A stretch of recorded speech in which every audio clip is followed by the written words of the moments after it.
Refuge is a word that I love. Many, many years ago, when I first got involved in metaphysics and spiritual teachings, it's a word that I became aware of whenever I would visit Buddhist ideas and writings and teachings. And there's a saying in Buddhism to take refuge in the Dharma, which means to take refuge in the teaching.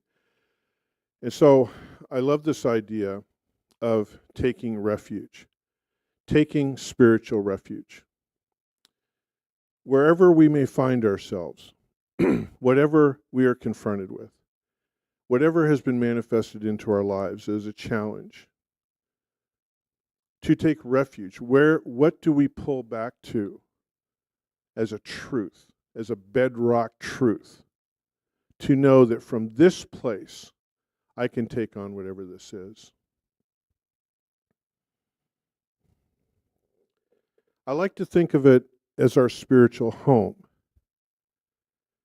And I'm a very visual person, and so I imagine, Buddhism, that exotic place in the bamboo forests of the East. And there's this beautiful temple out there somewhere, and you make your way down the pathway with whatever issues you have, and you enter into that temple. And everything within that temple speaks to and nourishes whatever we're going through. I love that visualization. A place of home. What is spiritual home?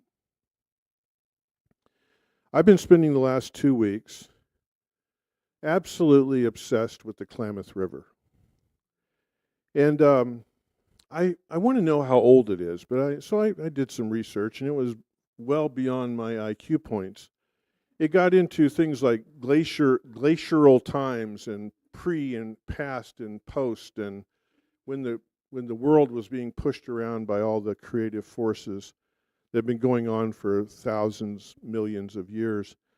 But it's been around a long time, at least thousands of years, if not tens of thousands of years. This river, like we live in a rich region of rivers. Sacramento River, Yuba River, Klamath River, Pitt River, all these great rivers and all the others. This area, these wild waterways.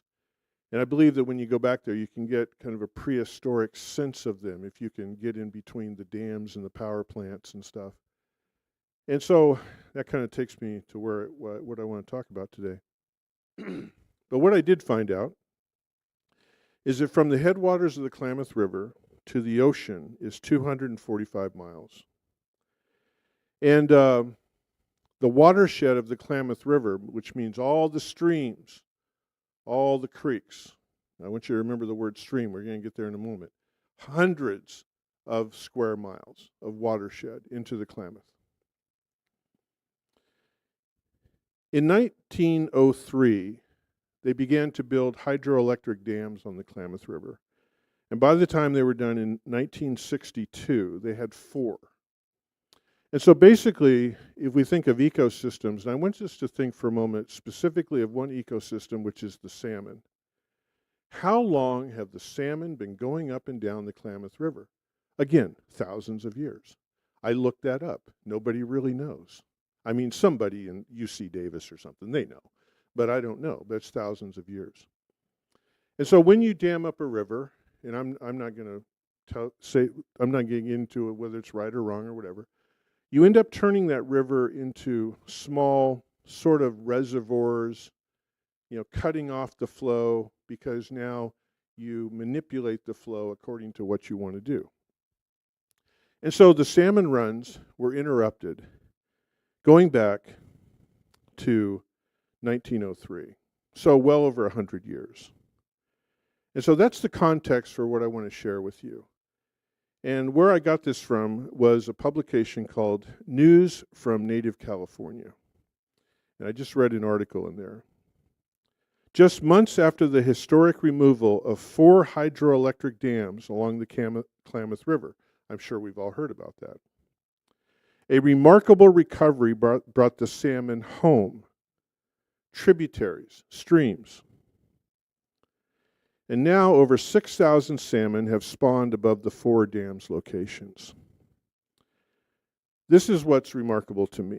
I'm going to share a quote with you. They said it would take 10 years for the salmon to come back, said Karuk Vice Tribal Chair Kenneth Brink. It took 10 days. Wow. Here's the question. Given the lifespan of a salmon, which I'm not totally sure what that is, 3 to 4 years, 100 years. That means, if I'm doing my math correctly, probably around 770 generations of salmon were removed from their spawning grounds. How did they find them? And so I did further research. Salmon, according to what I found, find their streams of origin through magnetic orientation/navigation using the Earth's magnetic field, which acts as a compass. That's one part. There's a second part. And smell memory, using their smell memory bank through the scent of their home stream. The scent of their home stream collected while migrating to the ocean. There are salmon today spawning in all those streams, all those headwaters, that are 70 years, 70 generations removed, not 70 years, 70 generations removed from that scent. How do we understand that?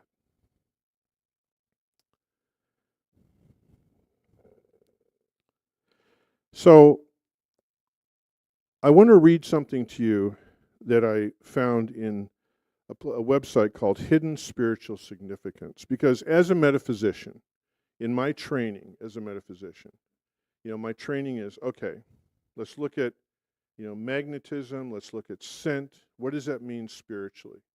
What does that mean metaphysically? And so, according to this website, the metaphysical meaning of magnetic navigation and the compass symbolizes divine guidance as seen as a tool for navigating our spiritual landscapes as relating to choosing a divinely grounded direction. What's that mean? When I came to this teaching, I would say that in my life, in taking a close look at my life, I had been raised in my life, and this is not about the people who raised me or anything else. This is about Andy. I had arrived at a place where I felt that I was involved in intergenerational spiritual confusion. See, as a social worker, now I'm not a social worker, but I work in that world. Okay, not a social worker. Okay, I'm an addiction counselor, but I work in that world. And I deal with intergenerational trauma all the time. So when I read this article about the salmon, again, thinking of it metaphorically and metaphysically, I thought, intergenerational trauma. In other words, within the salmon, there has to be some level of confusion as to where they come from. What is home? What is the refuge? Now, why would I say that? Because when the dams came out, they found it. So for 70 generations, there's some level of confusion. And what's interesting in the times in which we live, and I know the work that I do connected to this center, but also in my life, there's a lot of intergenerational spiritual confusion. I see it all the time. I see it where, people, because I deal with people who have a challenge right in front of them. I deal with people who deal with trauma, who deal with all the things that we think about. And when we come to that place, in that conversation, where, and I'm going to put this in my terms for today, where is your spiritual refuge? Where is your spiritual home? I don't know. Even people who come to me who identify strong religious teachings, strong religious ideas. So now it's like, and they talk about the cliff notes of that. They talk about the highlights of that. That's cool.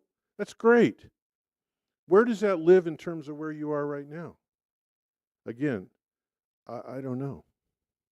I don't know how it applies.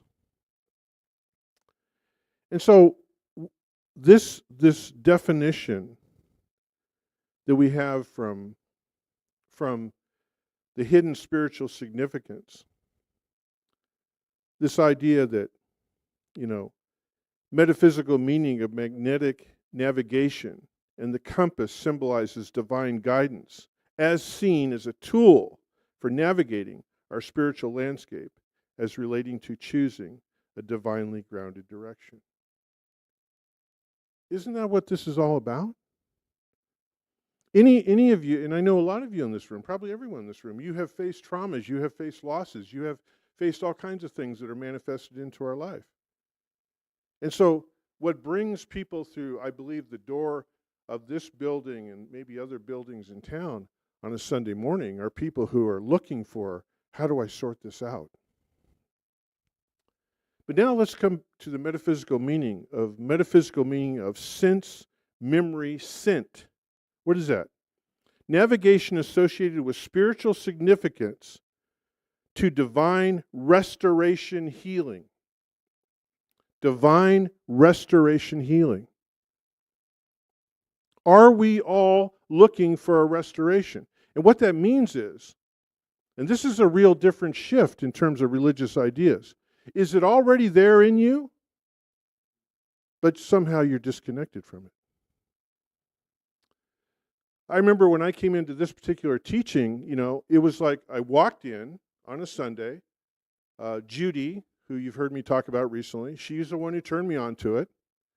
I was really floundering. I was struggling. I was in one of those tough times in life. And she said, I think there's a place that you would hear something that you would like. It's like, okay. And I was really, church? Oh, I was so down on church. I would egg their mailboxes. You know what I'm saying?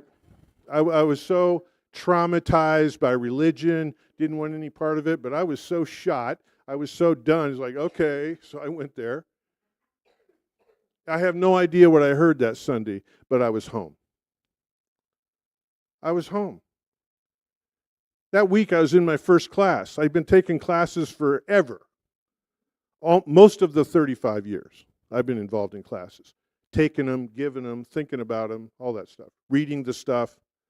If you were to come into my house, those places we have stacks of books where we're occupied something else and we're reading, you know what I'm talking about, right? What can you guess I'm talking about? You should know a place where we have a stack of books where we're occupied and we can read, okay? My stack of books is all this stuff. I can't get enough of it. Because it reveals, and every bit of it reveals something in me. We talk in metaphysics about the aha moment. We read something, hear something, we go, oh, that's interesting. We go, oh, okay, that makes sense, right? Spiritual significance to divine restoration healing, touching our most ancient of deeply held ancestral memories. Spiritually, integral to helping us navigate the healings of the here and now. These spiritual ideas that touch a place within us that we didn't even know was our home and is our refuge. When I was in ministerial training, we got turned on to Charles Fillmore, who was a co-founder of one of our sister organizations in metaphysics, Unity. And so I had not really heard of Charles and Myrtle Fillmore. They're the co-founders. And I loved it because it opened up this whole world to me. I love Ernest Holmes. I have an affinity for Ernest Holmes, who's our founder. But Fillmore had a way of bringing ideas together. He was very academic. Maybe it was interesting. He was very academic, and Myrtle was very mystical, and the two of them together made this really good combination. And so I remember, as part of the work I did in ministerial training was to take Fillmore's ideas on consciousness, and he had, we have all kinds of consciousness definitions, and he brought all those together. And then at the very end, in one of his pieces, in one of his books, he sort of distilled it down into, okay, now what do we do with this? And I want to share this with you in terms of when we think about a restoration of our healing. Charles Fillmore says, to rise out of material consciousness. What's that mean? Material. It's like, this is the truth. This is the truth right here. We know that that's not true. We know that to the consciousness of the salmon, the dams were not true. They were material, but they were not true. Okay? So Fillmore says, to rise out of material consciousness, we must be determined to return to a conscious oneness with Spirit. Return to the stream. Declaring that we will rise up and return to our divine truth. Their divine truth, our divine truth. This is known as the power of restorative health. A spirit of healing which is always right and at hand, regardless of a perceived barrier. Our barriers are perceived. All you had to do was take the dam out. The salmon taught you that. Okay, it's good. They didn't do a focus group. They didn't go to a counselor. They didn't go to therapy. They didn't sit there and look at the river and say, I'd sure like to go up there, but I'm afraid. They just went up there. 10 hours to get to those streams.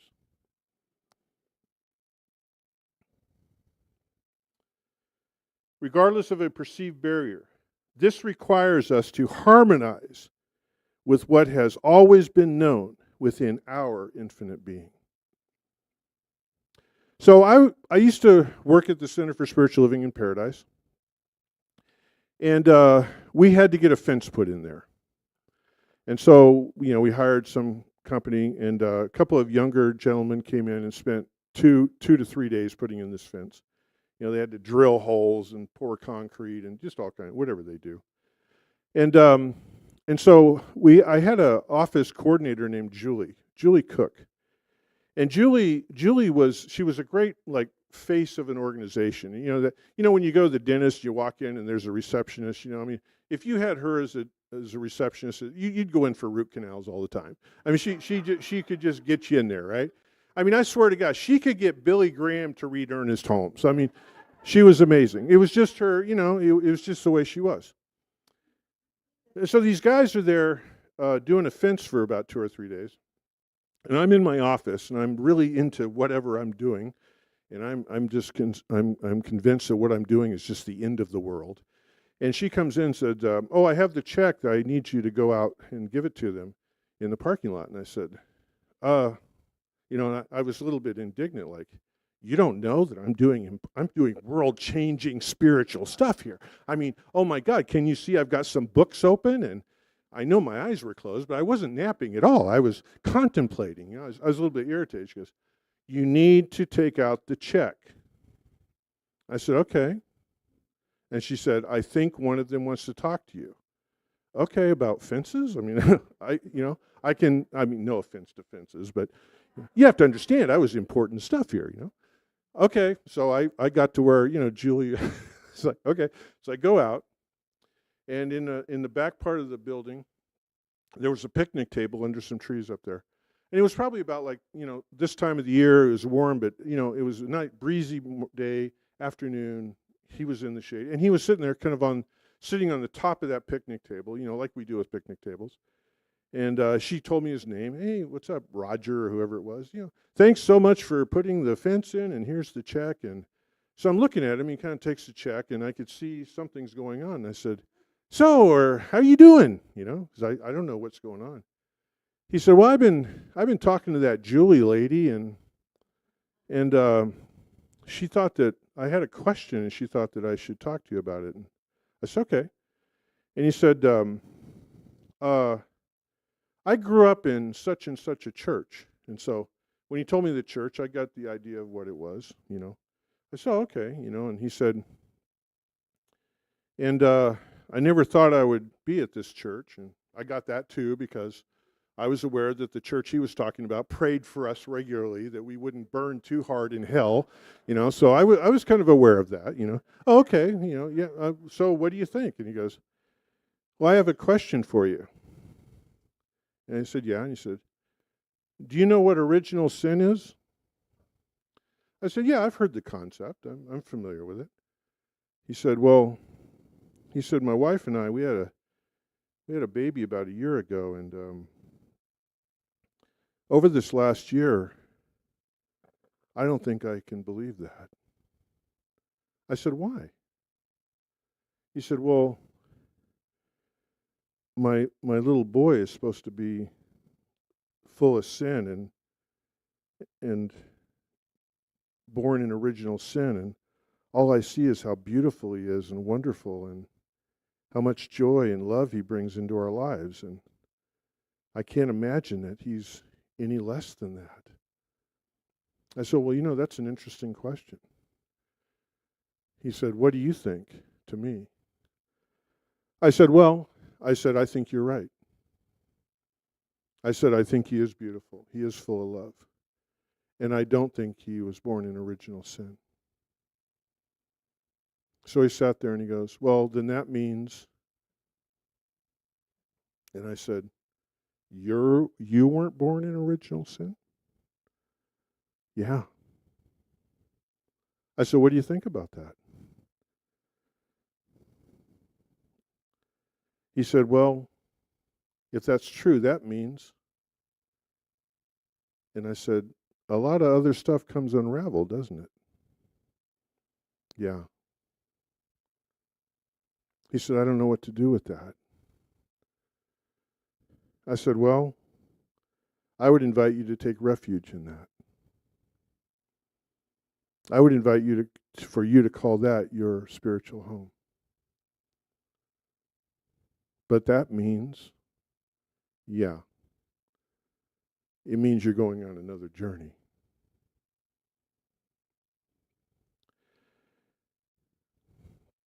So Charles Fillmore says, our prayer should simply be, I now harmonize with that which lies within my infinite knowledge and understanding, returning to that which is infinitely known to me. My greatest desire for all of you is that you will find your refuge and build your spiritual home there. Thank you very much, you guys. Thank you.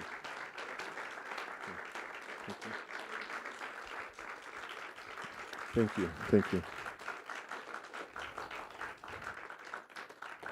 Thank you. So, Alani, do you want to come on up?